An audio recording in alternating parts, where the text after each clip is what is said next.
Isa sa mga dapat mapalitan sa buhay ng tao ay yung laging malulungkutin. Dapat meron tayong project to be happy. Maraming dahilan kasi para malungkot, para maging unhappy, pero lalo namang maraming dahilan para hindi maging malungkot. At yan ang pag-aaral natin ngayon sa isang mini-series, a 2-part series, Be Happy in the Lord. Kailangan dahil meron tayong Panginoon na tagapagligtas, tayo'y may kasiyahan na sapat sa araw-araw. Ama, salamat po dahil kami inyong tinipon sa kabila ng maraming dahilan para hindi kami makarating. Matagumpay kayo sa aming buhay at kami ngayon nagkatipon-tipon upang kayo'y dalhan ng aming mga handog, mga pasalamat at papuri, at ganon din naman upang humingi sa inyo ng pagpapala, ng gabay, ng kaliwanagan. Patawarin niyo po kami sa mga kasalanan namin. Linisin niyo po ang aming kalooban at pagingdapatin niyo kaming ngayon ay tahanan ng inyong Espiritu at tumanggap pa ng mga pagtuturo, pagtutuwid, pagpapalakas mula sa inyo. Kayo ang maging tunay na tagapangaral. Gamitin niyo lang inyong lingkod, subalit tinig niyo ang gusto namin marinig. Karunungan niyo ang gusto naming matutunan. Kaliwanagan niyo ang gusto naming lakaran, Panginoon. Take over this proceeding. Lead us, teach us, guide us. In the name of Jesus, your Son, our Lord, we pray with thanksgiving and with gratitude. Amen. Be happy in the Lord. Why? Why should we be happy in the Lord? Because God is your strength and shield. Psalm 28:7, you are my strong shield, and I trust you completely. You have helped me, and I will celebrate and thank you in song. Itong mga may iksing mga pangungusap na ito'y punong-puno ng kahulugan. Sabi, ikaw ang aking matibay, malakas na kalasag.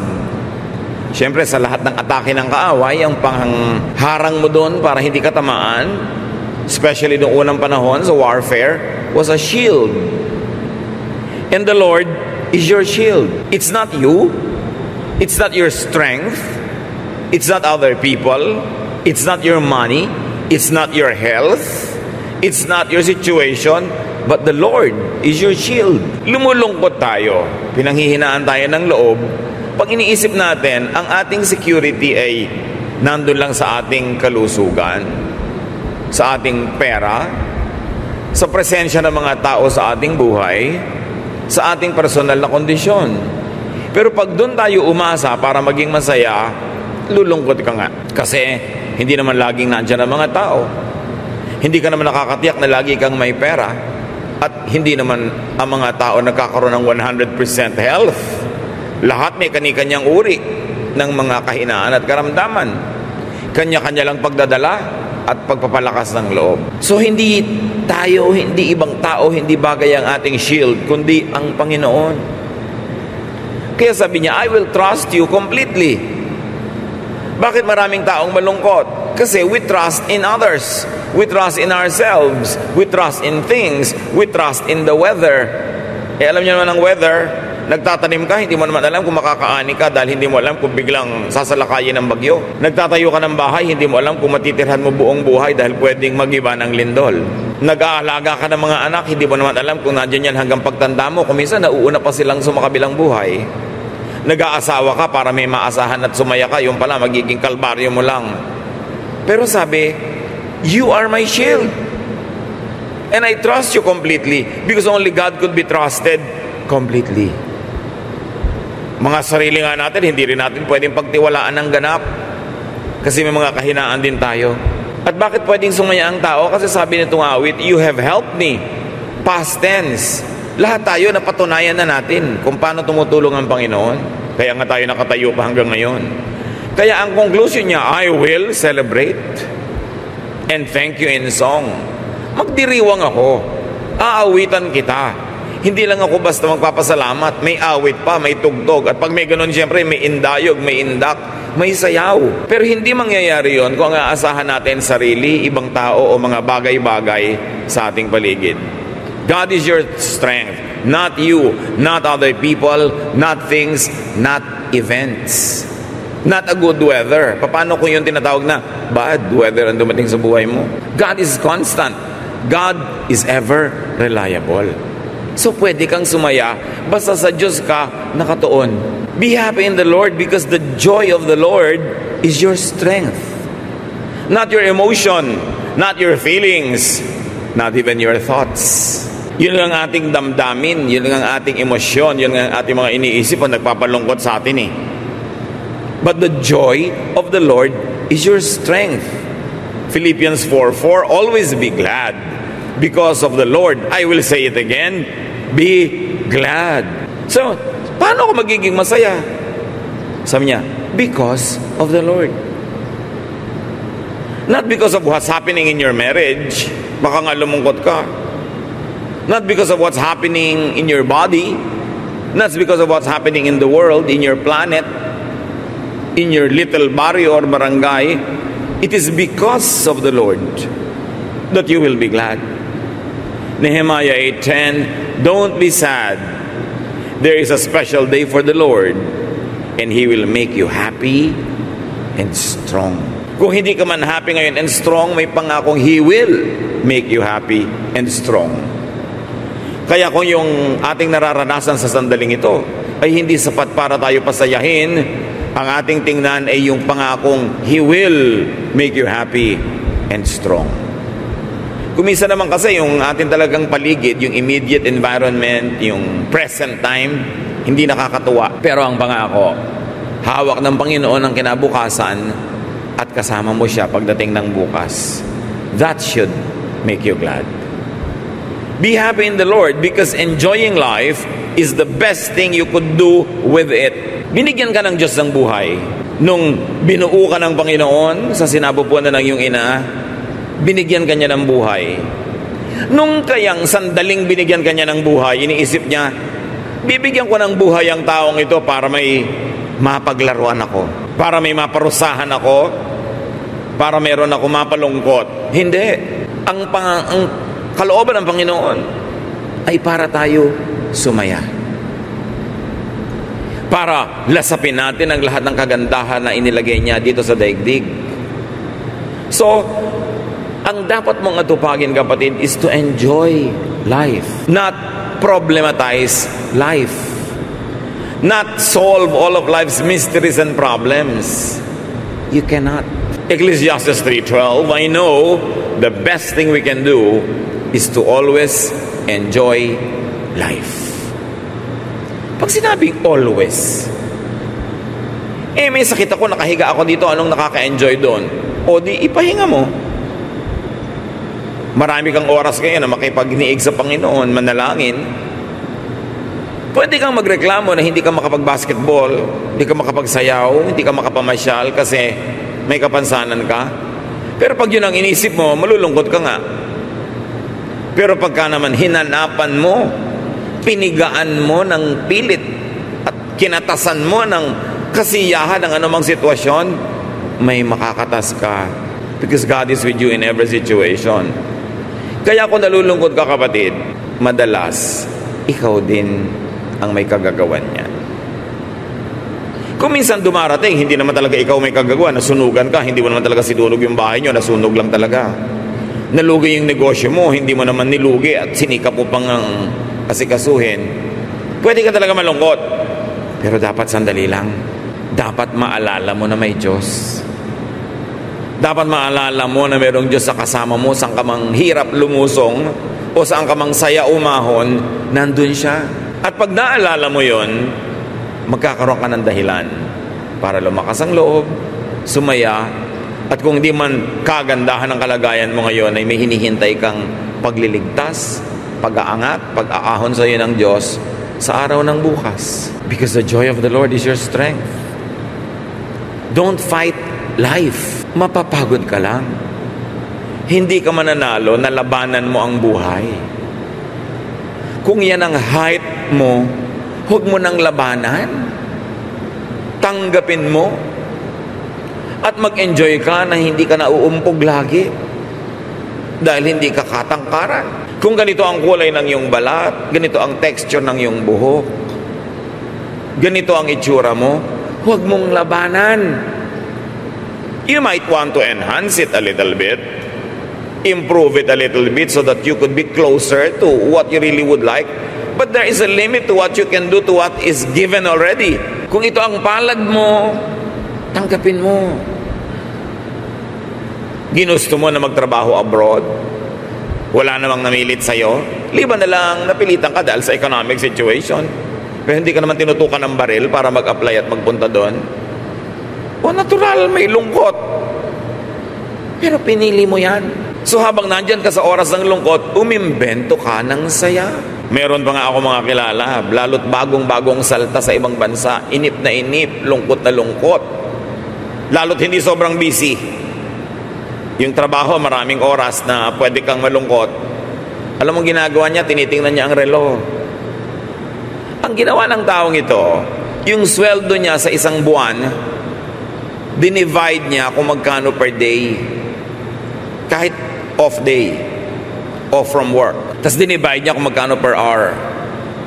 And then dinivide niya kung magkano per minute. Kaya pag nakatingin siya sa relo, naiinip siya, 5 minutes, uy, kumita na ako ng ganun. Times 5 niya. Sumasaya siya. Huwag lang sana makatanggap ng text sa mga kamag-anak na biglang gumuho ang saya mo. Dahil gusto nilang papakin yung kinita mo ng 5 minutes na yon. Pero makakaimbento at makakaimbento ka. Do not contradict nature. Lagi kong sinasabi, gusto mo garden wedding, huwag ka mag-schedule sa tag-ulan. Tapos wala kang gagawin kundi manalangin na huwag umulan. Tag-ulan yon, huwag mong labanan. Gusto mong magkaroon ng wedding sa garden na tag-ulan, edi ang ipagawa mong mga trahe de boda, kapote. Ang sapatos mo, bota. O di okay, pero ipipilitin mong meron kang puting-puting hinihilang-hilang belo, tapos tag-ulan, nilalabanan mo yung nature nun umiimbento ka ng lungkot. Dapat sumakay ka. Tulad ngayon sinasabi, marami tayong mga fault lines sa earthquake. Yung bahay mo nasa fault line. Alam natin, hindi naman madaling maghanap ng ibang lote at magpagawa ng ibang bahay, no? Pero kahit mahirap yon, mas madali pa rin yon kaysa magdasal araw-araw na huwag kang kainin ng lupa. So gumawa ka ng paraan na hindi mo problemahin yung pang-araw-araw. Sabi mo, madaling sabihin yan, wala kaming pera, paano kami dilipat? Pero mas mahirap na lagi kang nasa peligro at nag-aalala. Hirap din lang at hirap, piliin mo na lang yung safer. Don't complain about life. Hay buhay. Hay buhay. Dapat ang tao nagpapasalamat habang buhay siya. Because to live is Christ. And then when your time comes, to die is gain. May asawa ka na. May nampa ako narinig. Buti pa, hindi dala ako nag-asawa, nakakapagsisi. Pero may asawa ka na. Given na yun. Umimbento ka na lang ng saya. Hanapan mo ng ikaliligaya ang buhay mo sa pagiging may asawa kaysa palakihin mo ng palakihin sa harap ng mata mo yung mga reklamo mo. In other words, do not contend with what you cannot and should not change. Change what you can, but accept what you cannot change para ka masaya. Sa ating sariling katawan, halimbawa, numinipis ang buhok mo.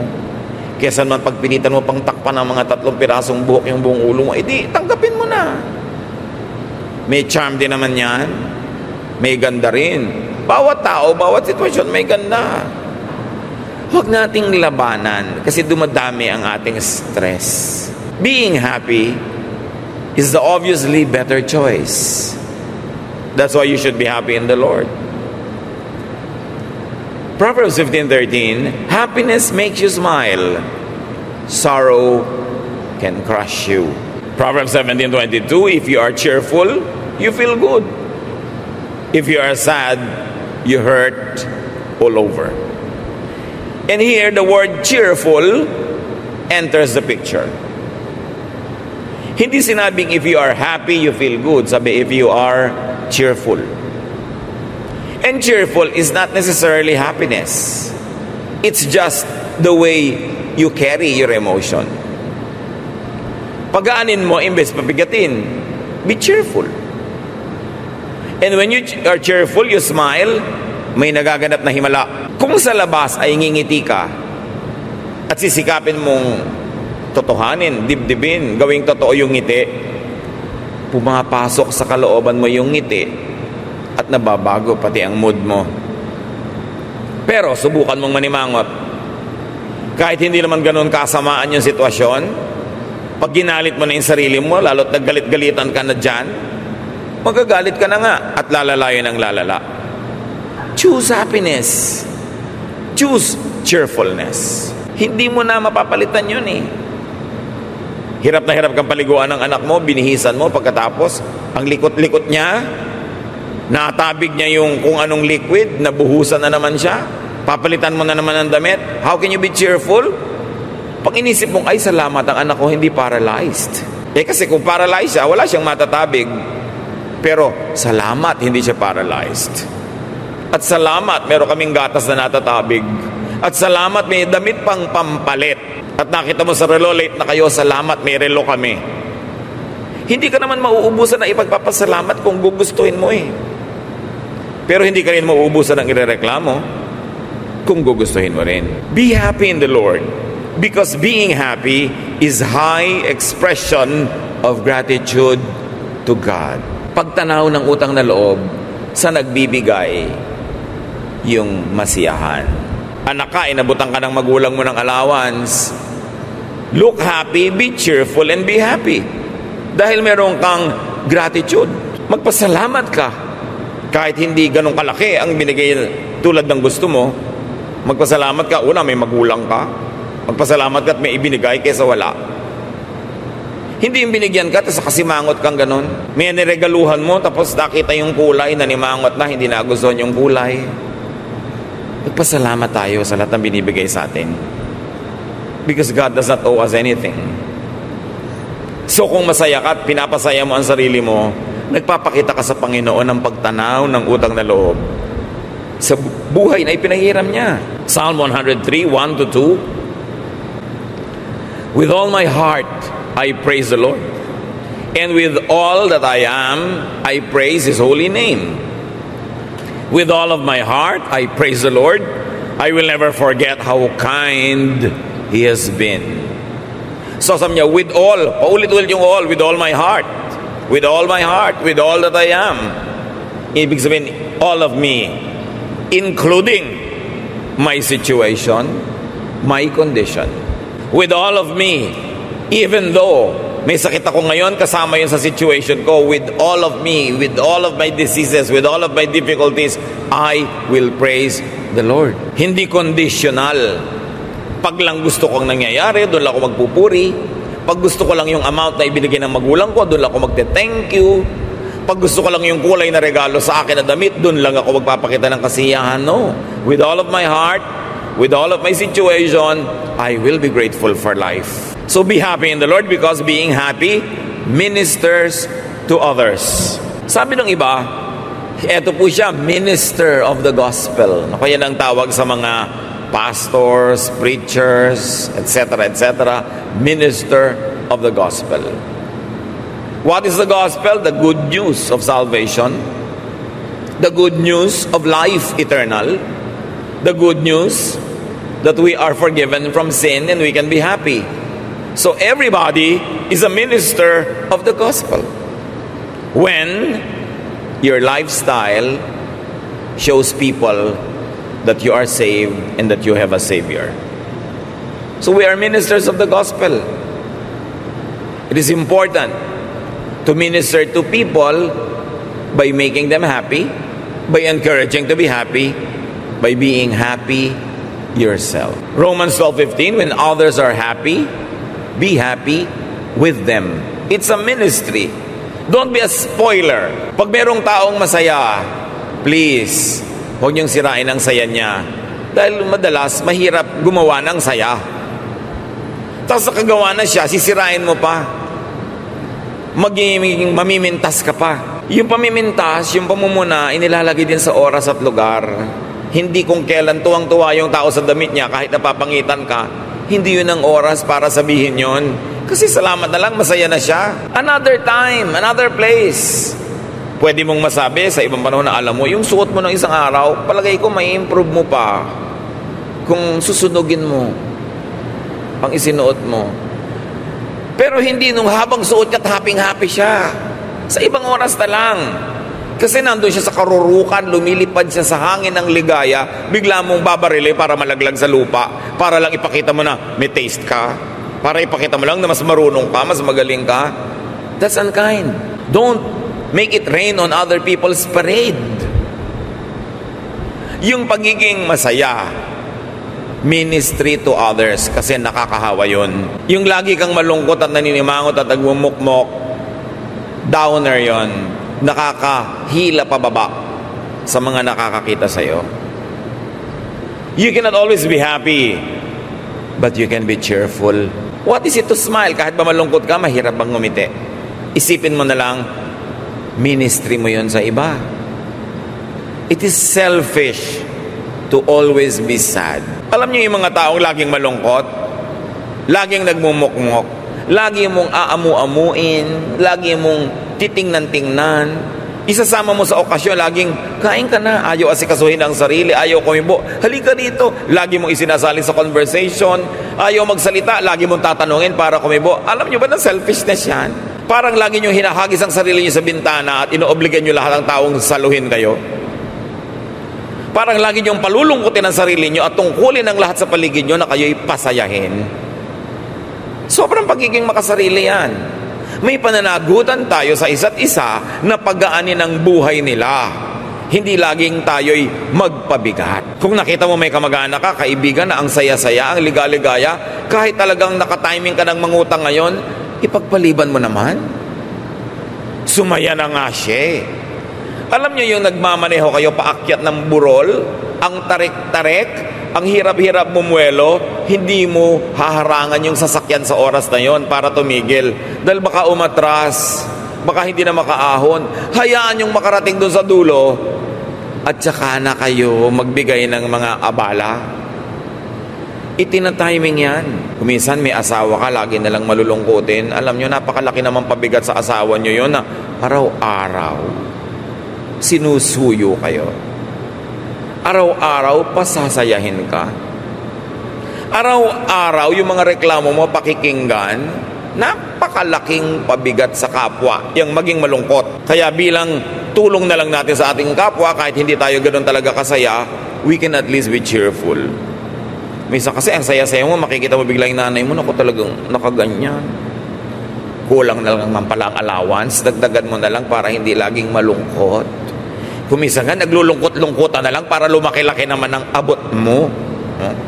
So, ganun din yun. Kawawa naman yung nagbibigay sa inyo kung ang nakikita sa mukha nyo parang kulang. Minister to people. Hindi lang nabubuhay ang buong planeta para ka pasayahin. May tungkulin ka rin magpasaya ng iba. Be happy in the Lord because being happy is God's will for you. Not being sad. Ecclesiastes 9:7-10. Be happy and enjoy eating and drinking. God decided long ago that this is what you should do.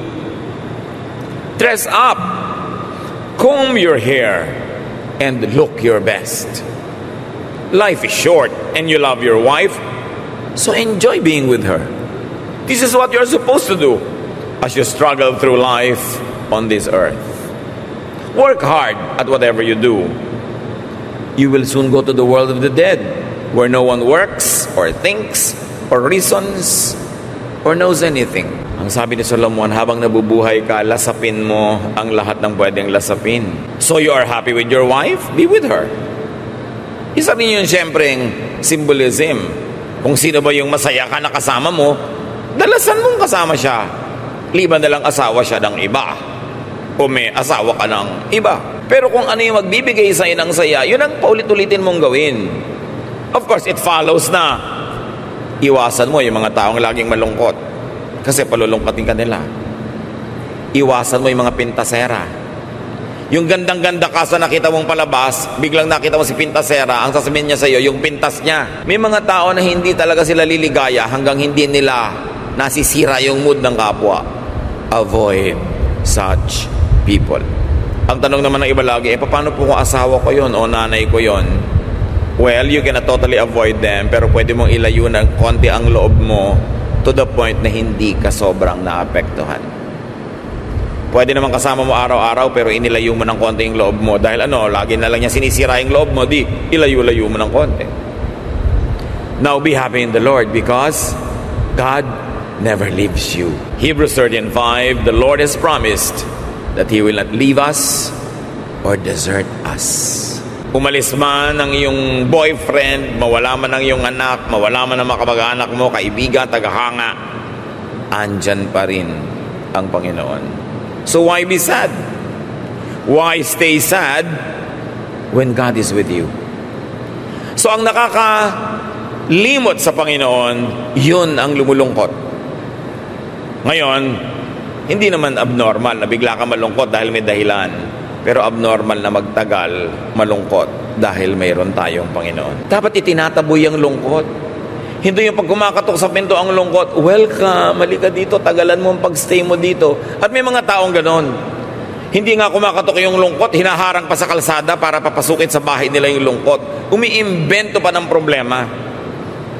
Napakahirap makasama sa buhay ang ganito mga tao.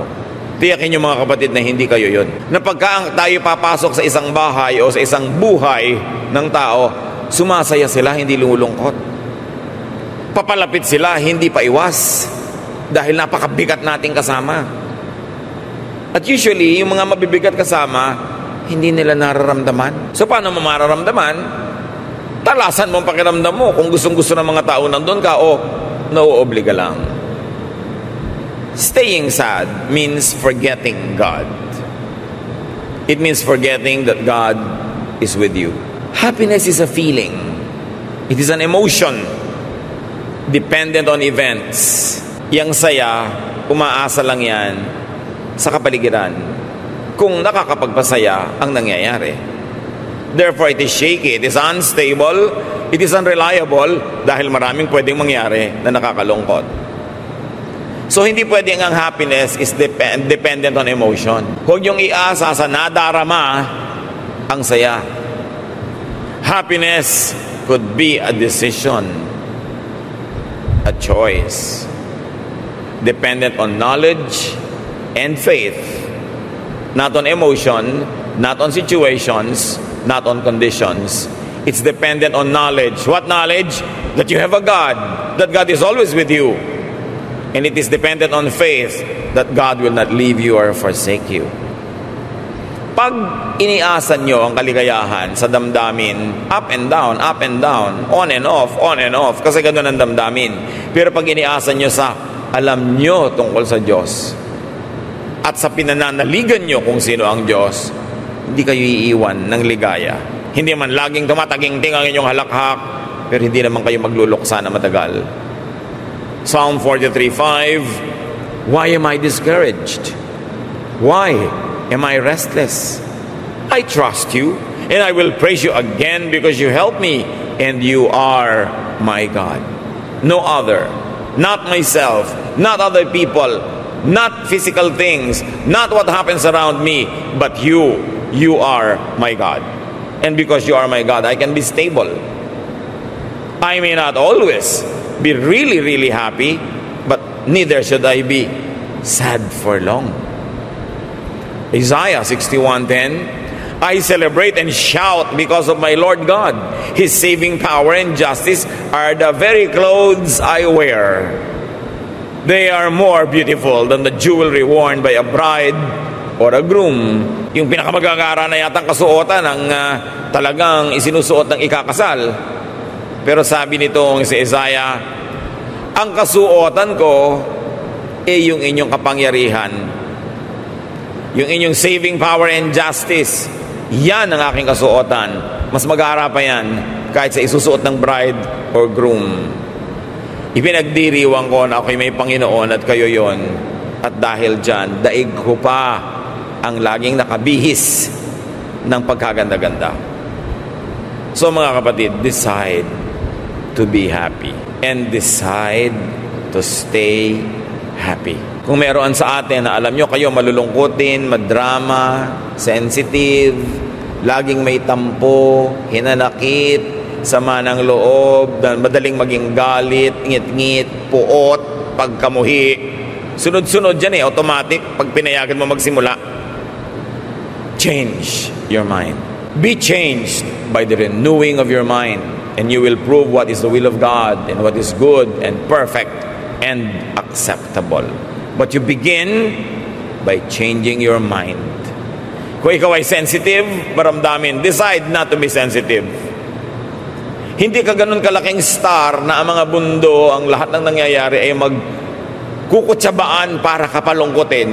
Minsan nga, hindi nila napapansin, nasaktan ka pala nila Sobra ka naman, akala mo naman laging lahat ng ginagawa ng tao ay parinig sa'yo, tungkol sa'yo.